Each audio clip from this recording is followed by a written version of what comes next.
Atualmente, o liberalismo é o erro capital das inteligências e a paixão dominante em nosso século. Forma uma atmosfera infecta que envolve por todos os lados o mundo político e religioso e representa um imenso perigo para o indivíduo e a sociedade. Inimigo tão gratuito e cruel da Igreja Católica, amontoa em desordem insensata todos os instrumentos de destruição e morte, com a finalidade de proscrevê-la da terra. Falsifica as ideias, corrompe os juízos, adultera as consciências, irrita os temperamentos, incendeia as paixões, submete os governantes, subeleva os governados, e não satisfeito em apagar isto, se fosse possível, a chama da revelação, lança-se inconsciente e audaz para apagar a luz da razão natural.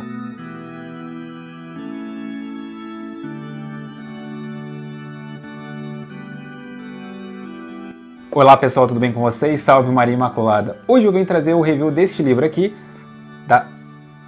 do Liberalismo, Apostasia, Tragédia Conciliar, de Monsenhor Marcel Lefebvre. Então esse é um vídeo bem importante sobre um livro muito importante para nós aqui no canal também, que nos traz uma ideia do que nós conhecemos hoje como o Concílio Vaticano II e também como a tragédia modernista que se instaurou, a tragédia liberal que temos dentro da igreja hoje. Este livro ele é dividido em 4 partes. Basicamente, a primeira parte ele trata do liberalismo em si mesmo, princípios e aplicações. A segunda parte do catolicismo liberal, que vai ser bem importante, que vai ser o segundo vídeo também dessa série.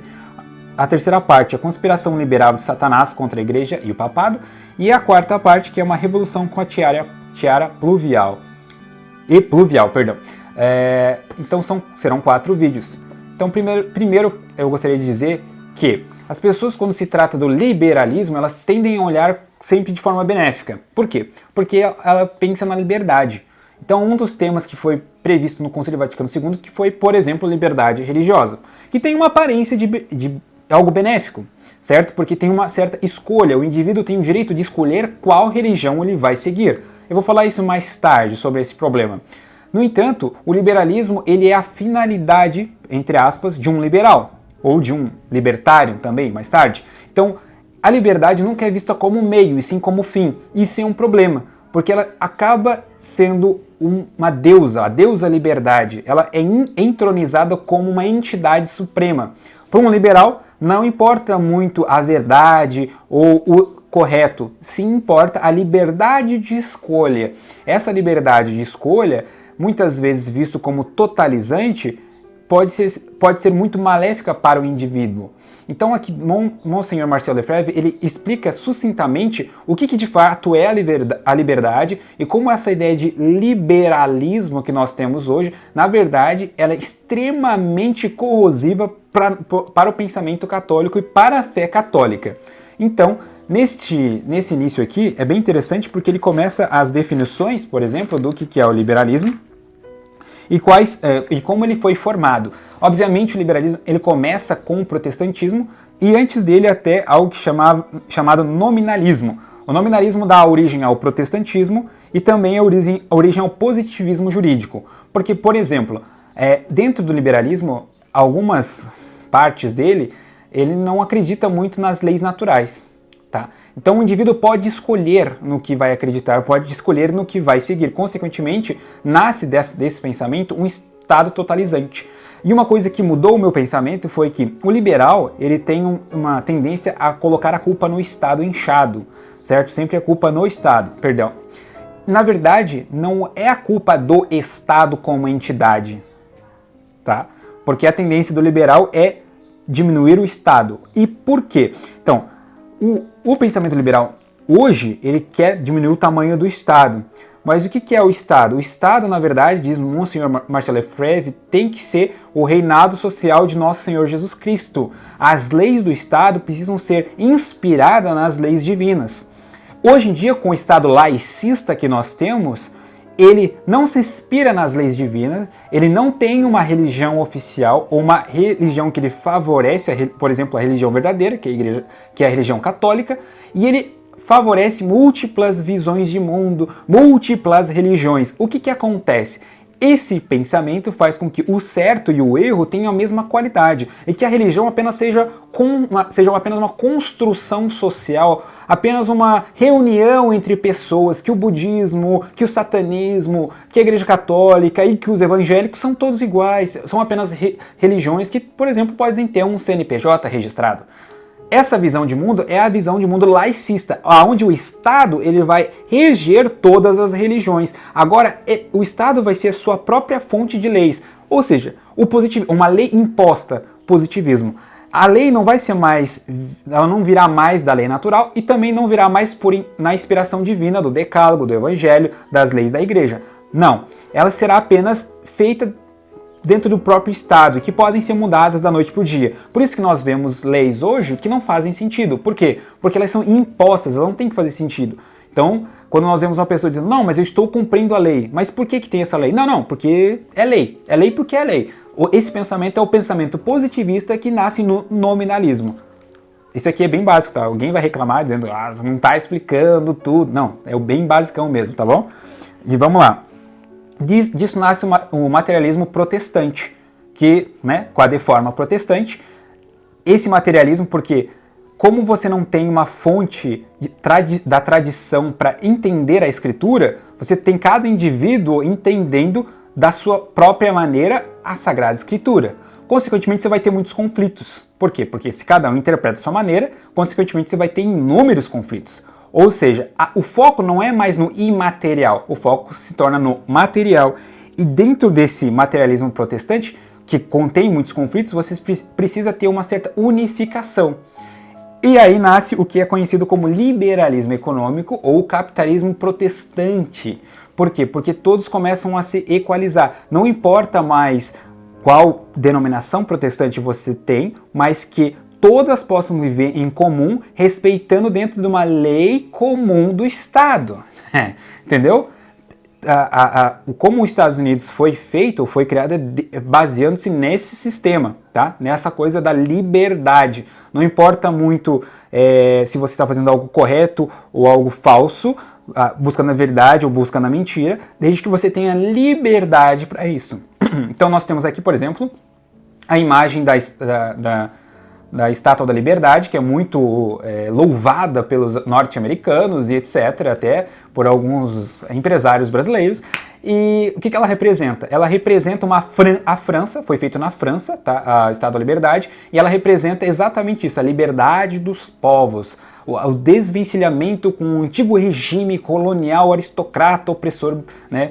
Por exemplo, da Inglaterra. Só que a Estátua da Liberdade ela foi feita exatamente pelos iluministas para que fosse um sinal para que os povos entendessem que é necessário se desvencilhar de qualquer aristocracia, de qualquer regime que não seja proporcional à liberdade. Nisso, mais tarde, vai nascer o que a gente conhece, a partir disso, né? Não nisso, mas a partir disso, nasce o que nós conhecemos como democracia liberal. A democracia liberal precisa retirar qualquer presença religiosa, qualquer presença de Nosso Senhor Jesus Cristo da vida social e legislativa de um Estado.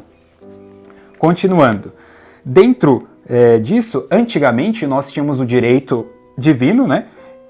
Com o direito natural. Quando isso acontece, essa ruptura, ou acontece essa Weltanschauung, ou essa bifurcação do direito, nasce algo chamado de direito humano. Esse direito humano, ele acaba se desvinculando do direito divino e se seculariza. É o que a gente conhece com John Locke, por exemplo, e com Jean-Jacques Rousseau, que são os pais dessa secularização do direito.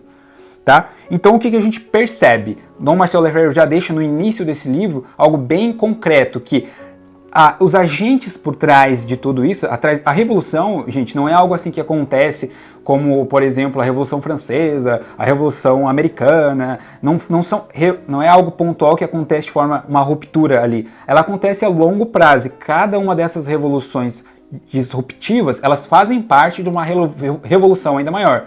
E elas têm a sua gestão dentro dos templos maçônicos. Então a maçonaria, ela tem a sua função de que lá dentro terá o germe da revolução que se expandirá para o Estado. Então, como o Estado, um Estado católico, ele é submisso à Igreja Católica, e que os seus representantes eles são submissos às leis da Igreja, e que o mundo social daquele Estado ele entroniza o reinado social de Nosso Senhor Jesus Cristo, é necessário diluir cada vez mais o poder da Igreja, diminuir a sua influência no meio público e, consequentemente, tomar-lhe o poder. Certo? Então, por exemplo, ele começa aqui que a revolução ela nasce na maçonaria, nos templos maçônicos, tá?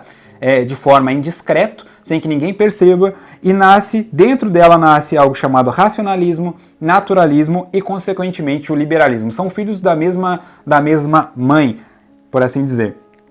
Tá? Então, nisso, o que acontece? A maçonaria também ela é a mãe de algo chamado de encíclicas não, ela é a mãe das enciclopédias, porque ela precisa encerrar todo o conhecimento dela em um único lugar. Então, toda aquela visão de mundo das sumas do passado já não mais existe.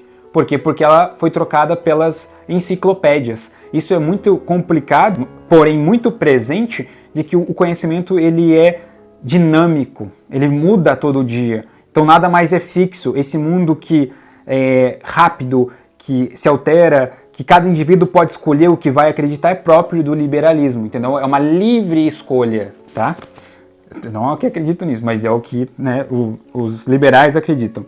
E é interessante que ele vai colocar algumas falsas liberdades que o liberalismo gera, que eu vou falar aqui para vocês. Então ele fala assim, a primeira libertação. A independência da verdade e do bem em relação ao ser, e a filosofia relativista da mobilidade do futuro. A independência da inteligência em relação ao objeto. Soberana razão não tem que se submeter ao objeto. Ela o cria na evolução radical da verdade, subjetivismo relativista.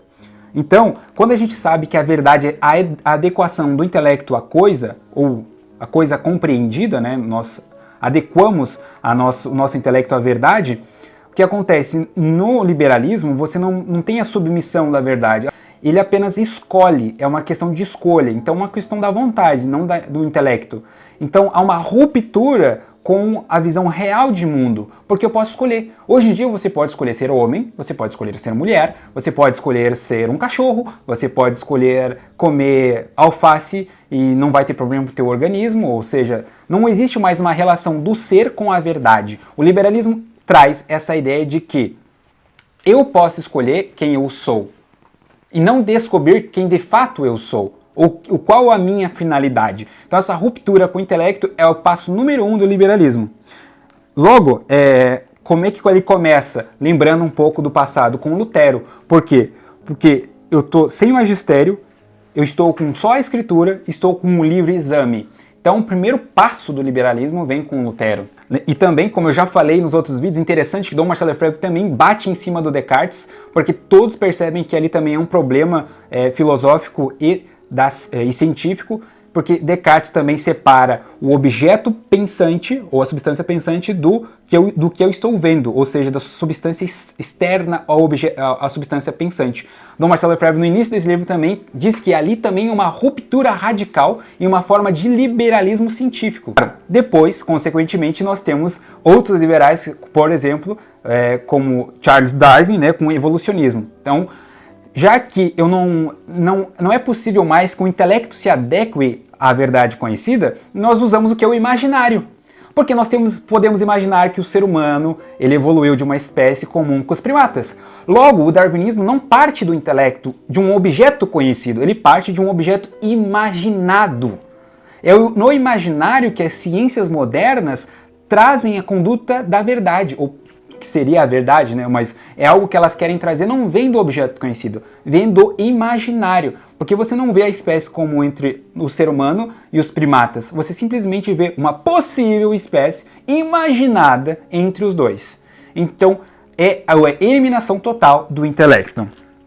E claro, depois, né, ele vai reclamar, por exemplo, do padre Teilhard de Chardin, que tenta se conciliar com o darwinismo, mas isso é uma bobeira. Mas enfim, a segunda libertação ele diz o seguinte: a independência da vontade em relação à inteligência, força arbitrária e cega. A vontade não deve se preocupar com os juízos da razão. Ela cria o bem, assim como a razão cria a verdade. Por isso que a gente nasce com o quê? Com o direito positivista. Porque eu posso criar a minha própria verdade, eu posso criar o meu próprio direito, eu posso criar o próprio bem, através da minha razão. Eliminação da fé e eliminação da vontade. Porque a vontade, ela também se submete à verdade conhecida através do intelecto. Agora, não mais. Eu posso criar leis, mesmo que sejam contraditórias, porque na verdade não existe contraditório. Eu posso mudar a lei ao bem entender, ou seja, um liberalismo dentro do direito. Terceira libertação. A independência da consciência em relação à regra objetiva da lei. A consciência se constitui ela mesma como regra suprema da moralidade. Ou seja, é a famosa frase que as pessoas dizem: estou bem com a minha consciência, estou conscientemente limpo. Mas não é isso. Você tem que estar bem com Deus. Ele irá te julgar e não a tua consciência. Você será julgado por Deus e não sua consciência. Esse pensamento vem muito de Descartes, que ele parte do seu próprio eu pensante. Penso, logo existo. Entendeu? É através da minha consciência que será o tribunal da verdade, e não através de Deus. Então a eliminação e a secularização total do pensamento humano. A quarta libertação. A independência das forças anárquicas do sentimento em relação à razão. É uma das características do romantismo, inimigo da supremacia da razão. Romantismo, como já foi dito também em outros vídeos, é uma forma de heresia que nubla o próprio pensamento humano. Quinta libertação. Independência do corpo em relação à alma, da animalidade em relação à razão. É mais radical inversão dos valores humanos. Então, por exemplo, nós temos uma independência do corpo. Então, se você faz sexo fora do casamento ou não é aberto à vida, por exemplo, você não está com a totalidade do sexo. E o que tem a ver com essa quinta liberdade? É a separação da função do sexo na alma e no corpo, que é o prazer dos esposos e a criação dos filhos, por exemplo. Então essa liberdade, não, eu posso fazer sexo com quem eu quiser, eu posso ter as minhas relações impúdicas com quem eu quiser, vem desse pensamento liberal. Ou seja, futuramente eu vou falar deste livro aqui, que ele fala do católico liberal, é esse pensamento, é uma escolha de quais partes do catolicismo eu quero, e não a verdade, entendeu? É o católico liberal. Sexta libertação. A independência do presente em relação ao passado. Daí o desprezo da tradição e o amor doentio ao tom de novidade, sob o pretexto de progresso. Então, nada do que é do passado presta. Nada do que existe na tradição presta. Após o Concílio Vaticano II, nós temos um desprezo quase que total, tirando alguns cardeais, bispos e alguns sacerdotes, mas é quase que total a tradição da igreja, porque o que importa é a novidade, o que importa é o progresso, o que importa é algo que vai beneficiar a humanidade, e não a verdade imutável que o magistério da igreja permanente de 2000 anos sempre falou. Ou seja, é um desprezo pelo passado e um abraço de forma doentia pelo progresso. Esse também é o pensamento liberal, que vamos eliminar o que nós temos e abraçar o que há de vir, independente do que ele seja. A sétima libertação.